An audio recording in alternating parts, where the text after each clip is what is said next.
মানুষ খরচ করবে কোথায় এই তালিকা আল্লাহ কোরআনে দিয়েছেন। গ্রাম সহ বিভিন্ন শিক্ষিত মানুষেরাও ভুল করে। এরা মনে করে আমার সম্পদের প্রথম বিষয়, মনে করেন একটা গাছে কোনো ফল ধরেছে, এর প্রথম ফল দিয়ে আসা লাগবে মসজিদে, এতিমখানায় না, কোনো মাজারে, কোনো বাবার খেদমতে। কোরআনে কারীম জানিয়েছে ইয়াসআলুনাকা মাযা ইউনফিকুন কুল মা আনফাকতুম মিন খায়রিন ফালিল ওয়ালিদাইনি ওয়াল আকরাবিন ইলা আখিরি আয়াত। সূরা বাকারার 115 নম্বর আয়াতের শেষে প্রথম দিকে আছে, আল্লাহ পাক বলেন, হে পৃথিবীর মানুষেরা, নবী আপনাকে যদি ওরা জিজ্ঞাসা করে এতদিন আমি টাকা পয়সা ইনকাম করতাম না, উপায় করি নাই, এখন করা শিখেছি, জীবনের প্রথম ইনকামের এই টাকা আমি খরচ করব কোথায়? আমার মনে হয় এই দায়িত্বটা যদি পৃথিবীর কোনো মানুষের হাতে আল্লাহ বলতো যে যা তোরে বলে দিলাম, তুই মন মত ব্যাখ্যা কর, আমার হাতে দিলে আমি বলতাম আপনি আর লোক পান না, আমার দলের লোক দেখেন না, এখানে দেবেন। এদেশে যারা পীর সাহেব আছে তাদের কাছে যদি আপনি জিজ্ঞাসা করতেন, ওরা বলতো টাকা পয়সা খরচ করার জায়গা পাও না, দরবার দেখো না। যে যেই দলে আছে, মিনাল্লাযীনা ফাররাকু দীনাহুম ওয়া কানু শিয়া কুল্লু হিজবিম বিমা লাদাইহিম ফারিহুন। পৃথিবীতে যে যেই দলে আছে সেই দলের কর্মসূচি নিয়ে আনন্দে আছে। তাহলে আমাদের হাতে আল্লাহ ব্যাখ্যাটা দেয়নি এই কারণে, কারণ জানে যে দিলে ও নিজের দিকে টেনে বলবে। আল্লাহ পাক যে ব্যাখ্যা করছেন ওইটাও আল্লাহ তার নিজের দিকে টেনে বলেছেন। এই আপনারা ঘুমাচ্ছেন? আল্লাহকে ব্যাখ্যা করেছেন নিজের দিকে টেনে টেনে। আল্লাহর ব্যাখ্যাটা দেখেন তো, আমি বানিয়ে বলছি না। কুল মা আনফাকতুম মিন খায়রিন ফালিল ওয়ালিদাইন। আল্লাহ পাক বলেন, নবী শুধু আপনার মাধ্যমে তামাম পৃথিবীর মানুষকে এটা আমি জানিয়ে দিলাম, হ্যাঁ আপনারা খরচ করুন বা খরচ করবেন ভালো ভালো কাজে। এই ভালো কাজ কোনটা? আমি বললাম আমাদের হাতে ব্যাখ্যা দিলে আমরা ভালো কাজের সিস্টেম বের করে ফেলতাম, কিন্তু আল্লাহ পাক ভালো কাজের ব্যাখ্যায় প্রথম নাম্বারে যাদের নাম দিয়েছেন তারা আপনার মা আর বাবা। এর ব্যাখ্যা করতে গিয়ে ইমাম আলুসি রহমতুল্লাহ আলাইহি উনি লিখেছেন, কোন মানুষ যদি তার মা বাবার প্রয়োজন পূরণের জন্যও খরচ করে, কিয়ামতের দিন ওই টাকাটার হিসাব আল্লাহ কিয়ামতে নেবেন না। কোরআন শরীফের ভেতরে তিনটা বিষয় বেশি আলোচিত হয়েছে, আর একটার সাথে আর একটা আল্লাহর সম্পর্কিত রিলেটেড করে দিয়েছেন। একটা মানবেন আর একটা মানবেন না, আপনি যেন প্রথমটাও মানেননি। কোরআন পড়ি আমি এই তিনটা বিষয় সবচাইতে বেশি পেয়েছি। এদিকে তাকান, আমি ক্লাস করাচ্ছি আপনাকে। এ পৃথিবীতে সবচাইতে বেশি এই তিনটা বিষয় আজকে আপনার ক্লিয়ার হয়ে যাবে। যেখানে আপনি দেখবেন এতাআত শব্দটা আছে আল্লাহর জন্যে, সঙ্গে সঙ্গে আল্লাহ তার নবীজির নামটা ওখানে জুড়ে দিয়েছেন, আতিউল্লাহ ওয়া আতিউর রাসূল ইলা আখিরি আয়াত। কোরআন যেখানে দেখবেন এতাআত শব্দটা যেখানে আল্লাহ তার নিজের নামে দিয়েছেন, সঙ্গে সঙ্গে রাসূলুল্লাহর নাম যোগ করে দিয়েছেন। এখান থেকে মুফাসসিরিন ইকরাম শিক্ষা বের করেছেন, এটা আপনি আল্লাহর এতাআত করেন, সঙ্গে সঙ্গে নির্দেশ রাসূলুল্লাহর এতাআত করা লাগবে। আপনি আল্লাহর আনুগত্য করেন ঠিক আছে, কিন্তু রাসূলুল্লাহর আনুগত্য আপনার জীবনে পাওয়া যায় না, আপনি যেন আল্লাহর আনুগত্য করেন না। আমি শুধু থিওরিটা বললাম, আপনার প্র্যাকটিক্যাল লাইফে আপনি মেলাবেন।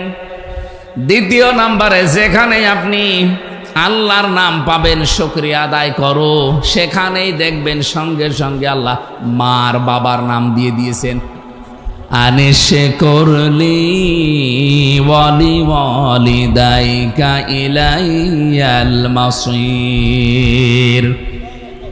পড়া কোরআন পড়ে আমার মাথার ভেতরে আমি এইটাই পেয়েছি, যেখানে শুকরিয়া আদায় করো আল্লাহর সঙ্গে সঙ্গে নাম আছে মা বাবার। কারণ আল্লাহ ভালো করে জানেন যে মানুষ আমার শুকরিয়া আদায় করবে এই কারণে, কারণ আমি আল্লাহ তাকে সব দিয়েছি। 2 নম্বরে মা বাবার শুকরিয়া আদায় করবে কারণে এই পৃথিবীতে আমি আল্লাহ যা করেছি একটা মাধ্যমে করেছি, তার প্রথম মাধ্যম হচ্ছে তার মা বাবা।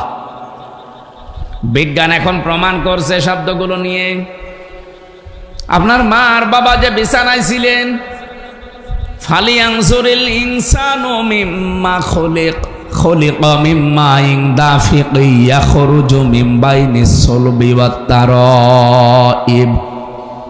এখানে যে সুলবন 1 বচন আছে, তারাইব বহু বচন আছে। মানুষকে আল্লাহ এমন একটা জায়গায়, এমন জায়গায় একটা ইঙ্গিত দিয়েছেন, আঘাত দিয়েছেন, মানুষ এই জায়গায় দুর্বল। রাব্বুল আলামিন বলেন মানুষকে একটু নজর করে দেখে না যে কি দিয়ে তাকে বানালাম। বাবার স্ফলিঙ্গ দিয়ে দ্রুত গতিতে বের হয়ে যাওয়া, এক ফোঁটা নাপাক পানি দিয়ে আমি আল্লাহ তাকে বানিয়েছি। মানুষ যেন এটা নজর করে দেখে। কেন নজর করবে? এই সুলবন আর তারাইব নিয়ে ব্যাখ্যা করছে যারা, বিশেষ করে আধুনিক বিজ্ঞান ভিত্তিক তাফসিরে আপনি দেখবেন বাবার এই নাপাক পানিটা আমার আল্লাহ কমপক্ষে 4টা জিনিস দুনিয়াতে আসার আগেই তৈরি করে মায়ের পেটে 120 দিনের ভেতরে। 340-এ রক্ত, গোশত, চর্বি আর চামড়া। মায়ের রেহেমের ভেতরে যে নাপাক পানির থলিটা আছে, ওখানে যে পানিটা আছে ওইটা দিয়ে আরো 4টা জিনিস আল্লাহ বানান। চুল, রগ, হাড় আর পর্দা। এই 4-8টা জিনিস যখন এক হয় 120 দিনের ভেতরে, ফেরেশতারা জিজ্ঞাসা করে আমার আল্লাহকে যে এবারের আকার দেব কি? এই 8টা জিনিস এক জায়গায় হলেই মানুষ হবে না, এখনো কমপক্ষে 5টা জিনিস লাগবে। মানুষের এই 3.5 হাত বডি গবেষণা করে 13টা জিনিস পাওয়া যায়। আপনার মার বাবার এই নাপাক পানি দিয়ে 8টা জিনিস নাই হয়েছে, এখনো যে 5টা লাগবে এটা আপনার কোন বাবা দিয়েছে? রাব্বুল আলামিন বলেন ওয়াজাআলা লাকুমুস সামআ ওয়াল আবসারা ওয়াল আফইদা ইলা আখিরি আয়া।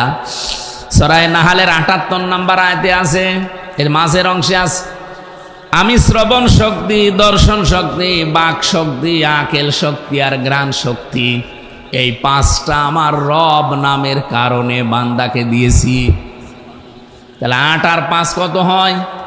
আরো জোরে বলেন। এ 13টা জিনিস এক হওয়ার পরে মানুষের আকার তখন তৈরি হয়। ওয়াল্লাযী ইউসাউবিরুকুম ফিল আরহামি কাইফা ইয়াশা। তিনি সেই আল্লাহ যিনি তোমার মায়ের রেহেমের ভেতরে তোমার এই আকৃতি বানিয়েছেন। সুতরাং এই আকৃতিটা বানাতে পৃথিবীর কারো হাত নেই, এটা আল্লাহ নিজের হাতে বানিয়েছেন। বলেন সুবহানাল্লাহ। মহাবিশ্বের মহাবিশ্বয় মহান রব্বুল ইজ্জাত ওয়াল জালালের মুখের পবিত্র বাণী কোরআনে কারীম, এ মহান বাণীর প্রসারের জন্য আজকের এই অনুষ্ঠান সম্মানিত সভাপতির দায়িত্বে আছেন জনাব এমদাদুল হক দামাত বারকাতুহুমুল আলিয়া। এতক্ষণ যারা কথা বললেন মাওলানা হাফিজুর রহমান, মাওলানা মোকাররম হোসেন, মঞ্চে বসা ওলামা ইকরাম, আমি অনেকের নাম জানি না, দোয়া করছি ওয়ারাফা'না লাকা যিকরাক, এদের মর্যাদা সম্মান আল্লাহ দুনিয়া আখিরাতে আরো বাড়িয়ে দেন। কিন্তু আমি যাদের জন্য সম্মান কামনা করেছি তারা হচ্ছে আলেম। কি বলেন তো? আরো জোরে বলে। আল উলামা ওয়ারাসাতুল আম্বিয়া, এই একটা বর্ণনা, আর একটাই আছে ইন্নাল উলামা ওয়ারাসাতুল আম্বিয়া। প্রথমটা আলেমরা নবীর ওয়ারিস, দ্বিতীয়টা অবশ্যই আলেমরা নবীদের ওয়ারিস। শব্দের দিকে খেয়াল করেছেন কোনোদিন? প্রথমটা আপনি এমনিতে জেনারেল ভাবে বললেন, দ্বিতীয়টা গ্যারান্টি দেওয়া আছে ইন্নাল উলামা, আলেম না, অবশ্যই আলেমেরা, ওয়ারাসাতুল নাবিদাইন, ওয়ারাসাতুল আম্বিয়া, নবীদের বহু বচন আম্বিয়া। এ পৃথিবীতে যত নবী আল্লাহ পাঠিয়েছেন সব নবীদের ওয়ারিস ছিল আলেমরা। এই জন্য আলেমদের সম্মান কামনা করেছে। এখন আলেম আবার হওয়া লাগবে তো। আমার নামের মতো নামের আগে মুফতি মাওলানা লিখে থাকলে আলেম, এরকম আলেম বাংলাদেশে হাজার হাজার আছে। তিনটা কোয়ালিটি থাকতে হবে কেউ যদি আলেম দাবি করে। এক নম্বরে সে আল্লাহর কোরআন নিয়ে চিন্তামগ্ন থাকবে, এরকম আলেম বাংলাদেশে আছে। কোরআন শরীফের ভেতরের তথ্যগত কি বিষয় আল্লাহ জানাতে চেয়েছেন, আমার তো যতটুকু বাস্তবতা দেখি অনেক আলেম এগুলো জানে না। সিলেবাস ভুক্ত আলেম যারা, আমরা এগুলোর কথা বলছি বিশেষ করে। সুতরাং আলেম হতে হলে আপনাকে চিন্তাশীল হওয়া লাগবে, যে কোনো একটা বিষয় নিয়ে চিন্তা ভাবনা করে তথ্য নতুন নতুন পৃথিবীর মানুষকে উপহার দেওয়া লাগবে। আপনাকে এর জন্য মাওলানা হওয়া লাগবে, মুফতি হওয়া লাগবে, কারি হওয়া লাগবে না। আমরা অনেকে মনে করি মাদ্রাসায় না পড়লে মনে হয় আলেম হওয়া যায় না। আমি এমনও মানুষের সাথে মিশেছি মাদ্রাসায় পড়েনি, কিন্তু এই মানুষগুলো মাদ্রাসায় আমরা যারা পড়ি তাদেরকে অন্তত বছরের পরে বছর কোরআন হাদিস এগুলো পড়াতে পারবে। মালয়েশিয়া বিশ্ববিদ্যালয়ে যে সমস্ত মানুষগুলোকে দেখেছিলাম, ওনাদের নামের আগে আলেম লেখা নেই, আলেমের বাপ তারা। আমার বিভিন্ন সেমিনারে থাকার সুযোগ হয়েছে বাংলাদেশ সহ বিশ্বের বিভিন্ন জায়গায়। আমি দেখেছি এই মানুষগুলো যারা আলোচনা করে, এখান থেকে যে নতুন নতুন তথ্যগুলো তারা নিয়ে আসে, জীবনে কোনোদিন আমার মনে হয় এই যে অনার্স মাস্টার্স করলাম কোরআনের ওপরে, কোনোদিন শুনিও নাই। একটা সেমিনার পেয়েছিলাম সম্ভবত মালয়েশিয়াতে, এক আলোচক কথা বলছিলেন, উনি আমার মনে হয় রাশিয়া ভার্সিটির, রাশিয়া বিশ্ববিদ্যালয় থেকে এসেছিলেন উস্তাজ।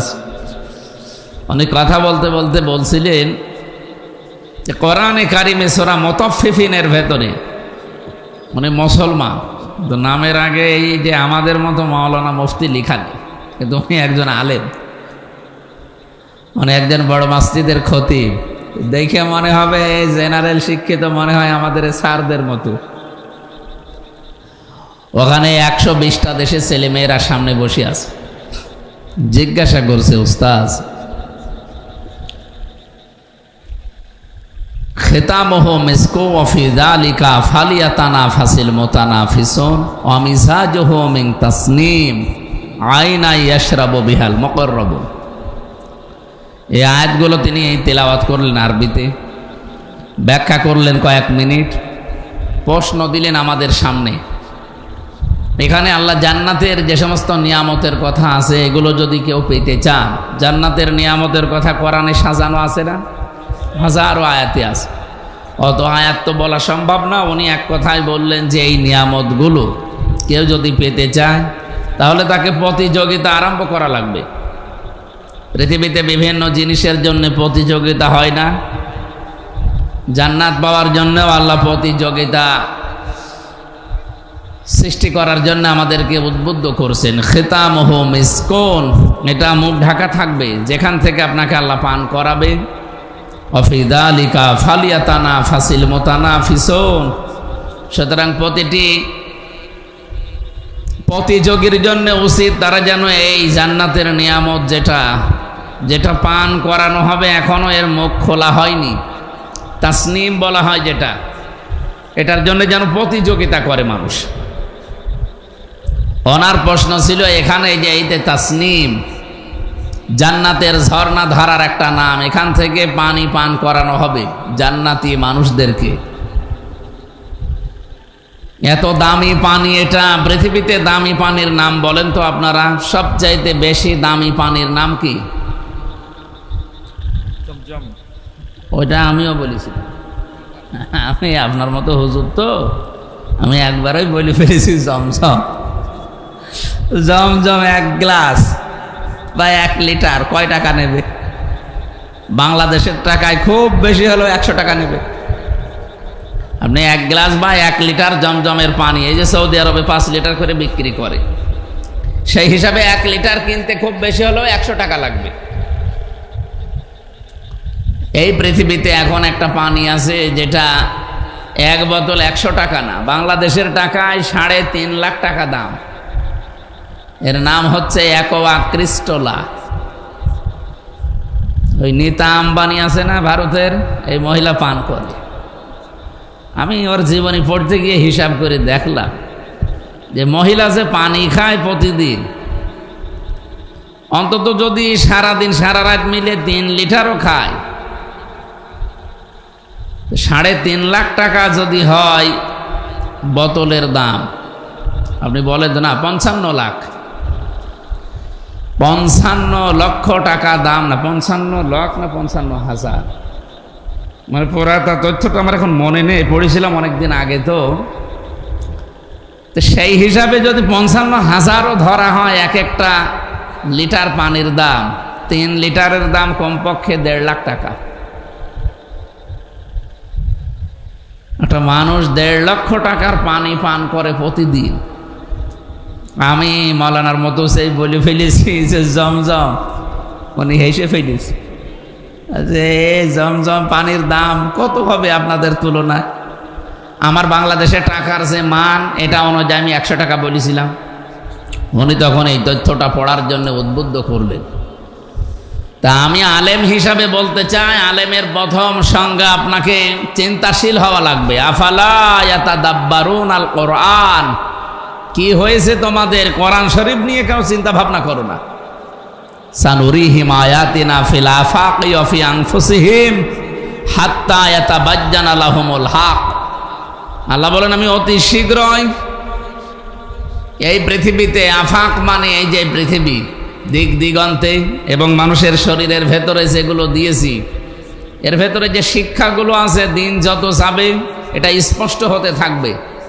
আমি আল্লাহ এগুলো এই কারণে দেখাবো যে আমি যে সত্য বিধান নাজিল করেছি মানুষ যেন এটা জানে। তাহলে আমাদের আলেমের প্রথম কাজ হওয়া দরকার এই পৃথিবীর সবচাইতে দামি গ্রন্থ কোরআনে কারিমের চিন্তাশীল হওয়া। এটা দিন দিন কমে যাচ্ছে। কোরআন নিয়ে চিন্তা ভাবনা হয় না। এই দেশে চিন্তা হয় লালনের মাজার নিয়ে। লালনের মাজারে কত মন গাঁজা খাওয়া হয়, গোলাপশার মাজারে কত মন গাঁজা পাওয়া যায়, এই নিয়ে গবেষণা হয়। পিএইচডি করে মানুষ তার জীবনে নিয়ে। অথচ কোরআনের একটা শব্দ নিয়ে গবেষণা করার দরকার ছিল না আমাদের? আপনি একটা শোজ বানাতে পারেন না গবেষণা করে, একটা গ্লাস বানাতে পারেন না, মানুষ তো পানি খেয়ে বাঁচতে পারতো। শোজ বানালে কাপড় চোপড় সেলাই করে অন্তত ইজ্জত আবরু ঢাকতে পারতো। এগুলো নিয়ে আজ আমাদের আলেমদের কোনো চিন্তা ভাবনা গবেষণা নেই। গবেষণা কি? শুধু কার পেছনে লেগে থাকা যায়, এই গবেষণা। সুতরাং আলেম হওয়ার জন্য এই 1 নাম্বার, এটা আমি বানিয়ে বলছি না, ইমাম ইবনে তাইমিয়া রহমতুল্লাহ আলাইহি উনি ওনার কিতাবে দিয়েছেন। কেউ আলেম বলে যদি দাবি করতে চায় তাকে কোরআন নিয়ে চিন্তাশীল হওয়া লাগবে। 2 নম্বরে আল্লাহর অবাধ্য চারিতা যেগুলো আছে, এই অবাধ্য কাজগুলো আপনাকে জেনে বুঝে ছেড়ে দেওয়া লাগবে। 3 নম্বরে আল্লাহর ইবাদতে নিজেকে নিমগ্ন করা লাগবে। এই যে 3টা বিষয় নিয়ে আসলাম সামনে, আপনি যদি কোরআন কেন্দ্রিক না থাকেন, জীবন না চালান, আপনি এই 3টার একটাও পারবেন না। আল্লাহ রাব্বুল আলামিন বলেন, ওমান আযলামু মিম্মান কাতামা শাহাদাতান ইনদাহু মিনাল্লাহ ওয়া মাল্লাহু বিগাফিলিন আম্মা তা'মালুন। সূরা বাকারার 140 নম্বর আয়াতে শেষের দিকে আছে আল্লাহ পাক বলেন, এই পৃথিবীর মানুষেরা যাদেরকে আলেম মনে করো, আমি আল্লাহর ভাষায় সব চাইতে বড় জালেম। ইসমে তাফজিল, এটা সুপারলেটিভ ডিগ্রি। আল্লাহর ভাষায় এই পৃথিবীতে ওর চাইতে বড় জালেম আর কেউ নেই। মিম্মান কাতামা শাহাদাতান ইনদাহু মিনাল্লাহ, যার কাছে আল্লাহর কোরআনের এই জ্ঞান আছে, সাক্ষী আছে, এটা জানার পরেও দুনিয়ার কোনো স্বার্থ পেয়ে যারা গোপন করে রাখে, আল্লাহ পাক বলেন আমার দৃষ্টিতে এরা আলেম না, বড় জালেম। আমার তো আয়াতটা পড়লেই কেমন জানি ভয় লাগে, কারণ আলেমের নামে আমার নামেও আপনারা মুফতি মাওলানা লিখে দিয়েছেন। এখন কিয়ামতের দিন আল্লাহ আলেম না বলে যদি জালেম বলে ডাক দেয়, আমাদের উচিত হচ্ছে যাদের জন্য দোয়া করেছি আমি সহ প্রতিটি আলেমকে এই তিনটে গুণে গুণান্বিত হওয়ার তৌফিক আল্লাহ দান করেন, বলেন আমিন। প্রধান অতিথি আজকে আপনাদের মাননীয় সংসদ সদস্য নীলফামারী 2 নাকি অ্যাডভোকেট আল ফারুক আব্দুল লতিফ, ওনার আমার 2 সিট পরে ওনার স্থান সংসদে। ভাইয়ের সাথে দেখা হয়েছিল মনে হয় বৃহস্পতিবারে, বলছিলাম আপনি যাবেন না, বলছিলাম হ্যাঁ যাবো, এখনো হয়তো কোনো অনুষ্ঠানে আসবে ইনশাল্লাহ। অনেকগুলো মানুষের নাম দেখতে পাচ্ছি, যত মানুষের নাম দিয়েছেন এমনিতে রাত গভীর হয়ে গেছে, আমরা সবার জন্য একবার দোয়া করছি। বিশেষ করে যে 14 জন মানুষের নাম দেখলাম, না 20 জন, 18 জন, আরো 2 জন নীলফামারীতে একজন মারা গেছে। এই মানুষগুলো কোরআনে কারিমের এই অনুষ্ঠান সাজাতে গিয়ে জেলে গিয়েছিল, কারাবন্দী হয়েছিল। আমি বিশ্বাস করি কোরআনের জন্য দুনিয়াতে কেউ কিছু করলে ওইটা আমার আল্লাহ নষ্ট করে না। এই মানুষগুলোকে কিয়ামতের দিন যেন এই উদ্দেশ্য করে আল্লাহ মাফ করে দেয়। আপনারা জানেন 3টা বিষয়ে খুব সেন্সিয়ার কথা আছে কোরআনে। 1 নম্বরে কোরআনের ব্যাপারে, 2 নম্বরে মুহাম্মদুর রাসূলুল্লাহর ব্যাপারে, 3 নম্বরে মা বাবার ব্যাপারে। এই 3টা জায়গায় কোনো মানুষ যদি তার সময় খরচ করে, সম্পদ খরচ করে, চিন্তা ভাবনা খরচ করে, তার জন্য কষ্ট স্বীকার করে, ওটা আমার আল্লাহ নষ্ট করেন না, কিয়ামত পর্যন্ত ওটা আল্লাহ তার জন্য রেখে দেয়।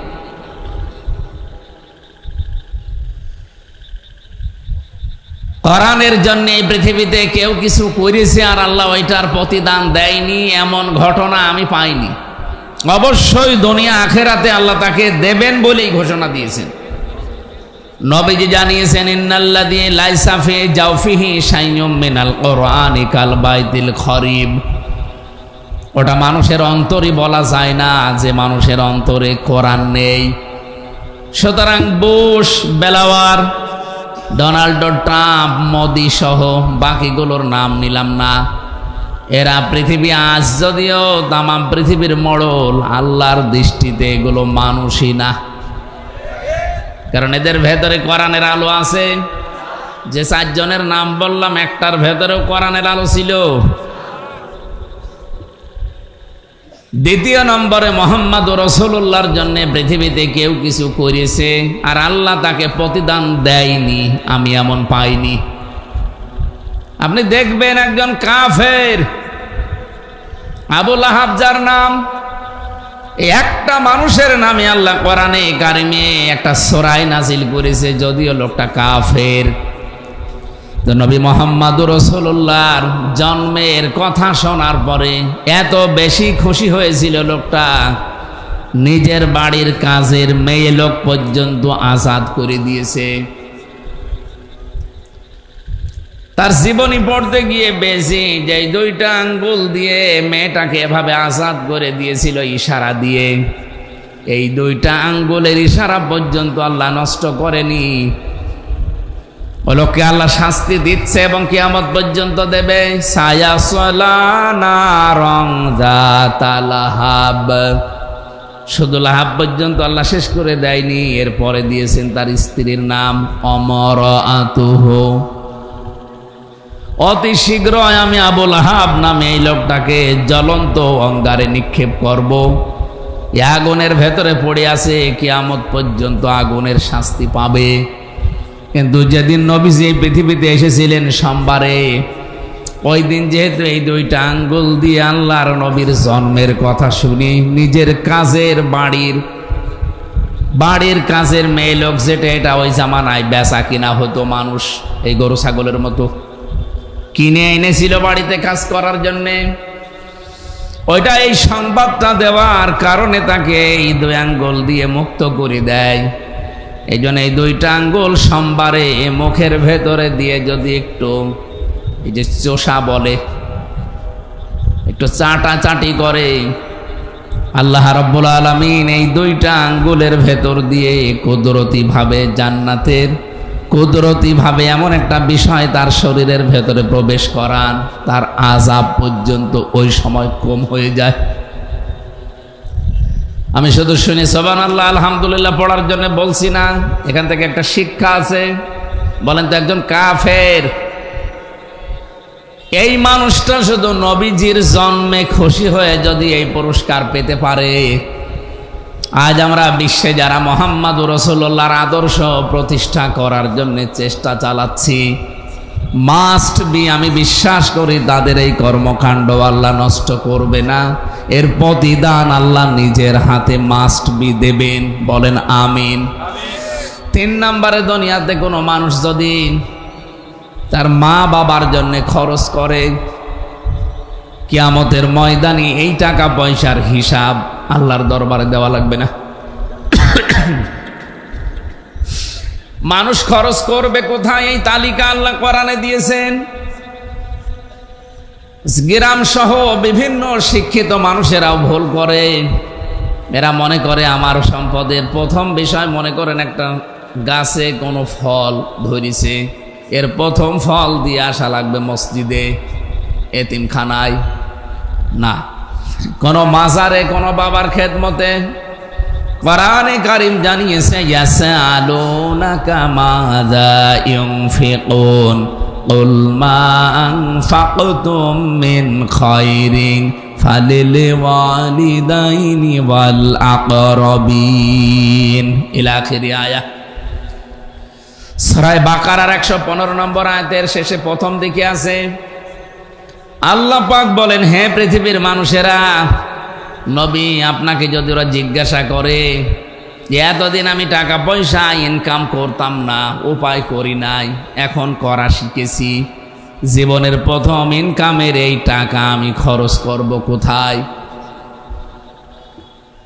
আমার মনে হয় এই দায়িত্বটা যদি পৃথিবীর কোনো মানুষের হাতে আল্লাহ বলতো যে যা তোরে বলে দিলাম, তুই মন মত ব্যাখ্যা কর, আমার হাতে দিলে আমি বলতাম আপনি আর লোক পান না, আমার দলের লোক দেখেন না, এখানে দেবেন। এদেশে যারা পীর সাহেব আছে তাদের কাছে যদি আপনি জিজ্ঞাসা করতেন, ওরা বলতো টাকা পয়সা খরচ করার জায়গা পাও না, দরবার দেখো না।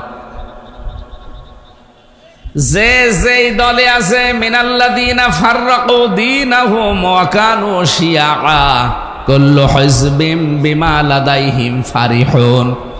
পৃথিবীতে যে যেই দলে আছে সেই দলের কর্মসূচি নিয়ে আনন্দে আছে। তাহলে আমাদের হাতে আল্লাহ ব্যাখ্যাটা দেয়নি এই কারণে, কারণ জানে যে দিলে ও নিজের দিকে টেনে বলবে। আল্লাহ পাক যে ব্যাখ্যা করছেন ওইটাও আল্লাহ তার নিজের দিকে টেনে বলেছেন। এই আপনারা ঘুমাচ্ছেন?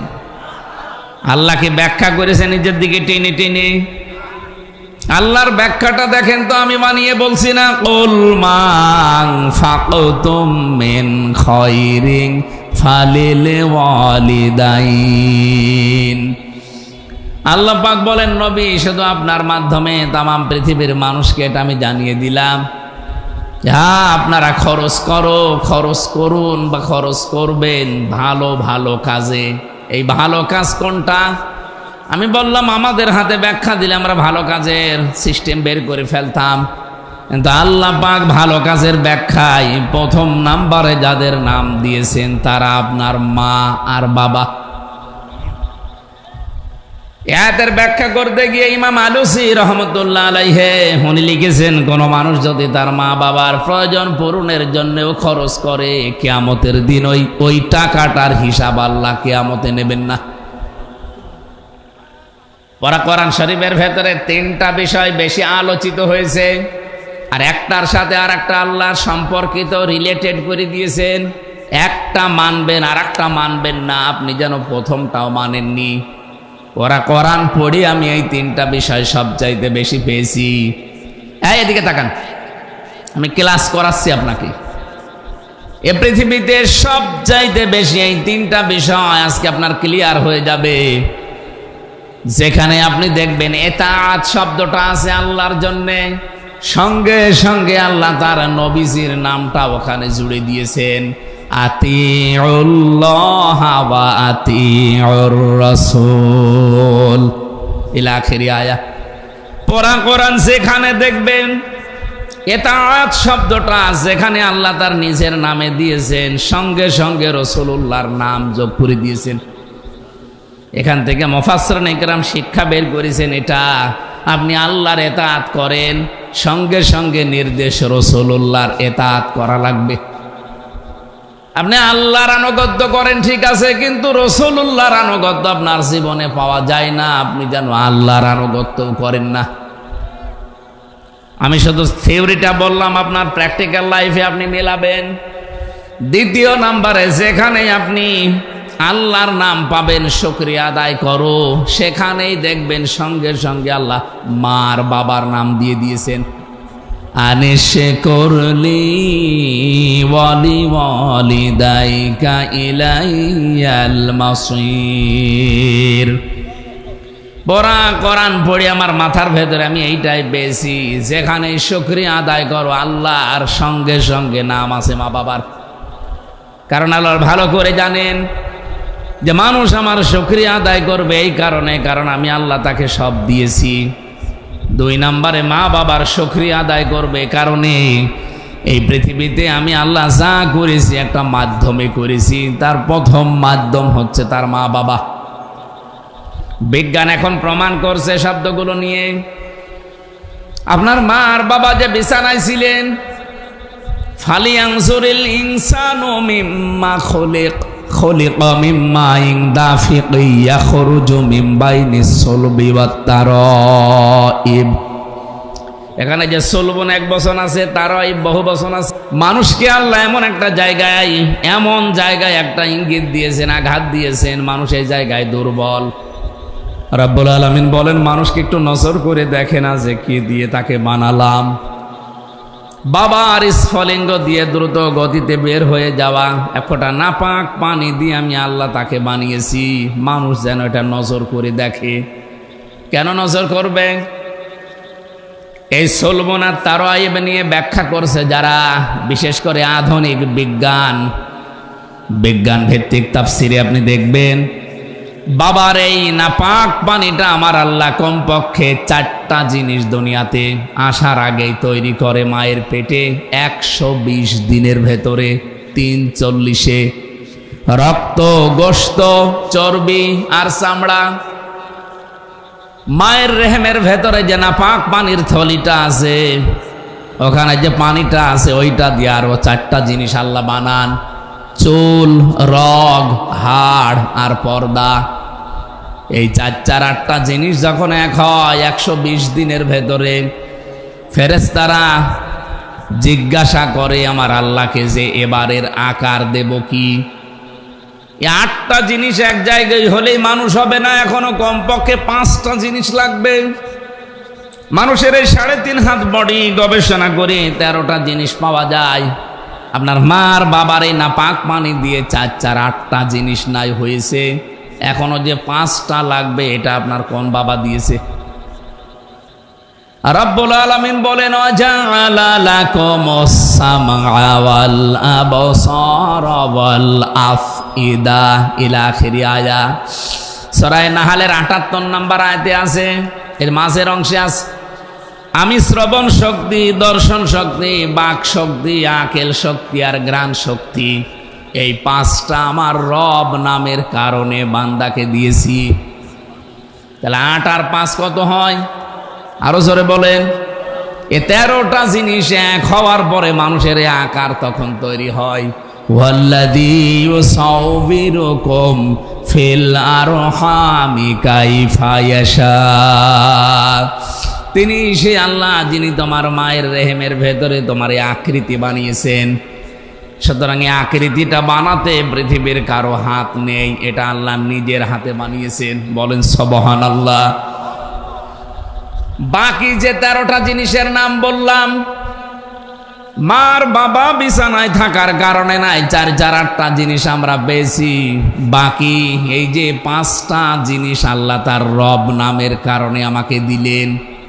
একটা বারের জন্যেও কি মানুষ ভেবেছে এই 5টার একটাও যদি আল্লাহ কম দিত, হ্যাঁ আমি দুনিয়াতে আসতাম হামজা হয়ে, কিন্তু অপূর্ণাঙ্গ, পূর্ণাঙ্গ হয়ে না। আমাকে যদি আল্লাহ শ্রবণ শক্তি না দিত, দুনিয়ায় আসতাম আমি বধির হয়ে, ওই যে কালা বলে। যদি দর্শন শক্তি আল্লাহ না দিত আমাকে মায়ের পেটে, দুনিয়ায় আসতাম আমি কিন্তু অন্ধ হয়ে। অনেক অন্ধ আসে না দুনিয়ায়? যদি বাক শক্তি না দিত দুনিয়ায় আসতাম কি বলে ওটারে, বোবা বা গঙ্গা।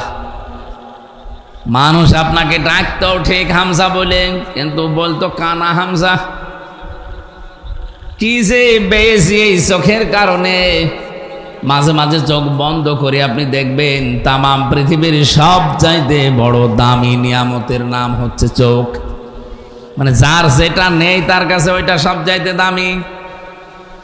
কুমিল্লাতে এক মাহফিলে খাবার খাচ্ছিলাম, পাশে দেখে এক অন্ধ, মানে বসিয়েছে সবাইকে লাইন দিয়ে। হঠাৎ বিদ্যুৎ চলে গেল। আমরা যারা চোখওয়ালা মানুষ চিল্লা পাল্লা করছি, তাড়াতাড়ি জানাটার চালু করেন, লম্প বা হারিকেন নিয়ে আসেন, মোমবাতি জ্বালান। অন্ধ দেখি পাশ থেকে আমার ডান হাত চেপে ধরেছে। আমারে বলছে মাওলানা চিল্লান।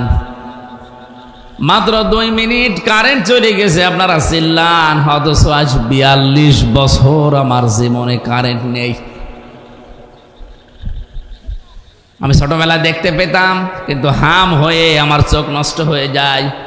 আজ 42টা বছর দুনিয়ার জীবন আমার কাছে কবরের মতো মনে হয়।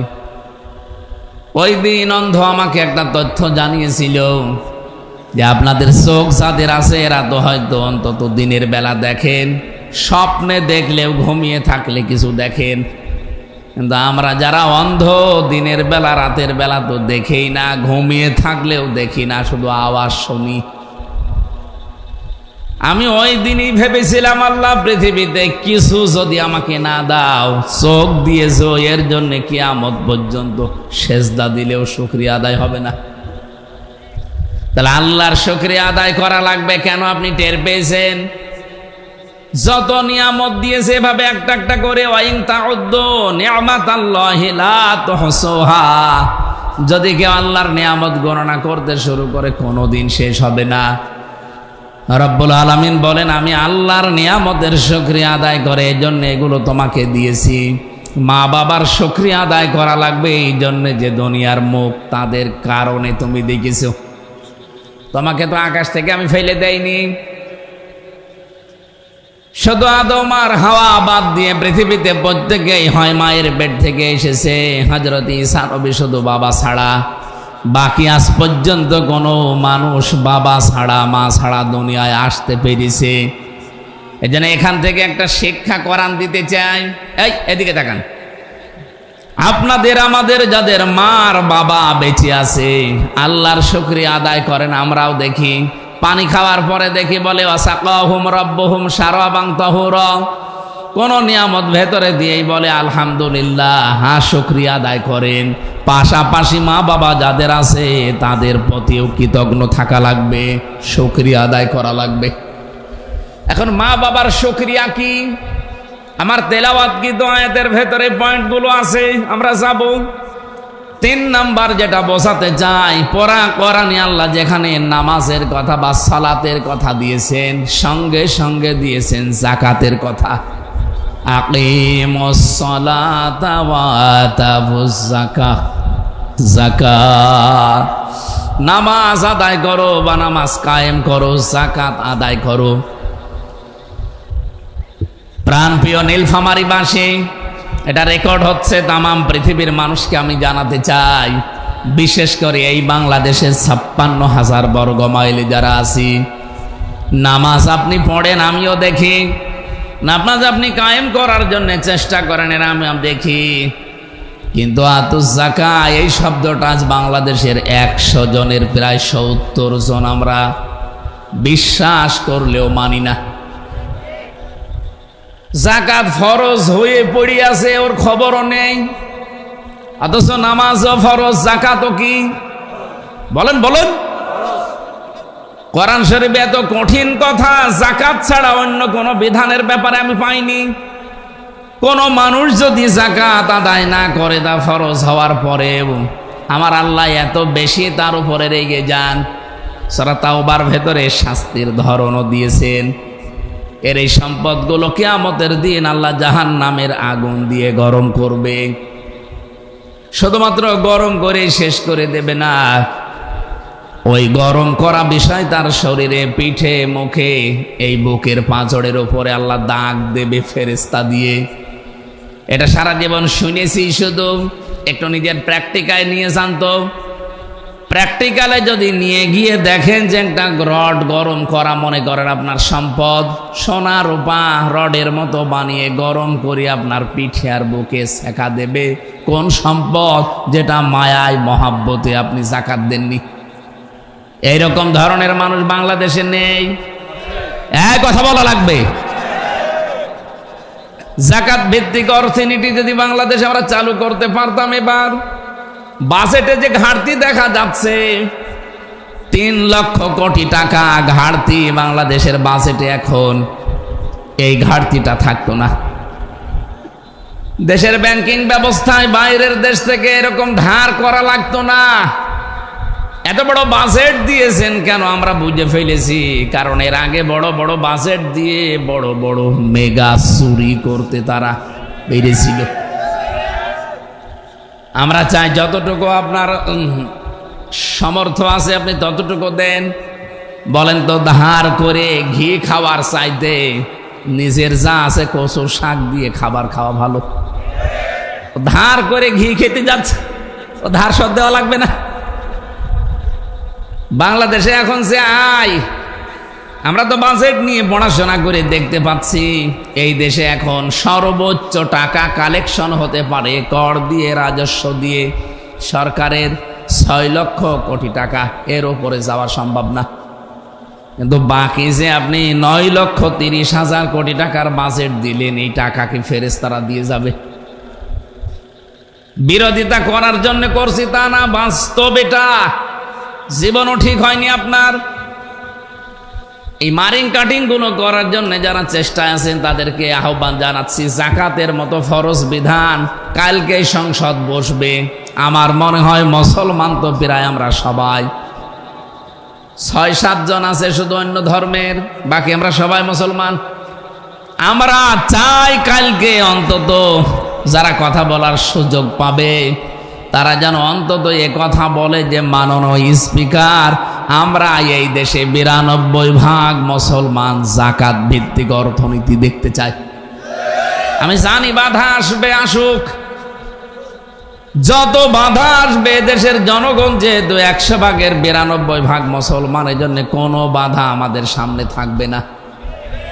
যাদের ইমান একটু দুর্বল ওই মানুষগুলো আমাদের মাঝে মাঝে ভয় দেখায়, যদি দাদারা কিছু করে তখন আল্লাহ ওই কথাটাই আয়াতের ভেতরে দিয়েছেন, ওয়ামিনান নাসি মাইয়াত্তাখিযু মিন দুনিল্লাহি আনদাদা। সূরা বাকারার 165 নম্বর আয়াতের অর্ধেক পড়েছি। এই আয়াতের ভেতরে এত তথ্য আমি নোট করেছি, আমি 1-1.5 ঘন্টা না, আমি সারা জীবন যদি এই শব্দগুলো নিয়ে ব্যাখ্যা করতে থাকি, কোরআনে এত কথা আল্লাহ এর ভেতরে দিয়েছেন, আমার জীবন শেষ হয়ে যাবে। আল্লাহ বলেন মানুষের ভেতরে এমন বহু মানুষ হে নবী আপনি পাবেন, মাইয়াত্তাখিযু মিন দুনিল্লাহ, যে মানুষগুলোকে আল্লাহ পাককে যেভাবে গ্রহণ করা দরকার ওইভাবে করে দুনিয়ার অন্যান্য সৃষ্টিকে তারা গ্রহণ করেছে। ইউহিব্বুনাহুম কাহুব্বিল্লাহ, আল্লাহকে যেভাবে ভালোবাসা দরকার ওই ভালোবাসা দুনিয়ার অন্য কাউকে তারা দিয়ে দিয়েছে। আজ বাংলাদেশের নামধারী মুসলমান, আমি তো নাম নিতে এখন আর চাই না, কারণ নাম নিলে শয়তানদের নাম মুখে আনা লাগে, এজন্য নাম নেই না আর। এদেশে বহু হাবিলের বহু কাবিলের ভাইরা ভাই তৈরি হয়ে গেছে। কাবিলের জীবনী পড়ে আমি যতটুকু বেশি তার সামারাইজ, এটা কি এমপি সাহেব এসেছে? হ্যাঁ, বসতে দিন। আপনাদের অভিভাবক আমাদের এমপি সাহেব চলে এসেছে, আলহামদুলিল্লাহ। সুবহানাল্লাহ আলহামদুলিল্লাহ।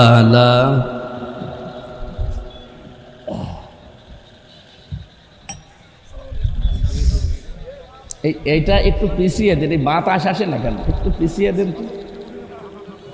না না এই ঠিক আছে, হ্যাঁ কোন দিকে দিবেন, ঠিক আছে। এখানে এত মানুষ দাঁড়িয়ে কি করেন, বসেন এক জায়গায় বসেন। শেষ করে দিচ্ছে, আমাদের এমপি চলে এসেছে যেহেতু শেষ করে দিই নাকি, আর কয়েক মিনিট। এই ভেজা জায়গায় বসে আছেন, কালকে সংসদ আছে, আমাদের ধরা লাগবে। আমার মামলা এখনো আছে, বিভিন্ন জেলায় হাজিরা দেওয়া লাগবে। আমার ভাইরা, আমি তো ক্লাস আকারে কথা বলতে পছন্দ করি, এজন্য এখান থেকে একটা শিক্ষা দিতে চাই। এই কি করেন ভাই, ক্লাসে এইভাবে করেন নাকি? এটা ঠান্ডা রাখা লাগবে তো, কিছুকে ঢোকাতে হলে এটা ঠান্ডা রাখা লাগবে না? পৃথিবীতে বহু মানুষকে আল্লাহ কাবিলের সাথে তুলনা দিয়েছেন। রব্বুল আলামিন বলেন, উতলু আলাইহিম নাবা আবনাই আদামা বিল হক ইয ক্বাররাবা কুরবানান ফাতুকব্বিলা মিন আহাদিহিমা ওয়া লাম ইউতাকাব্বাল মিনাল আখার قال لأقتلنك قال إنما يتقبل الله من المتقين। সূরা মায়েদার 27 নম্বর আয়াতে দেখবেন, আমি আয়াতটা পড়ে বাংলাদেশের সাথে এখন মিলিয়ে দেখলাম, এই দেশের সাথে খাপের খাপ মমতাজের বাপ মিলে গেছে। হ্যাঁ, ও এখানে মমতাজ বসে আছে।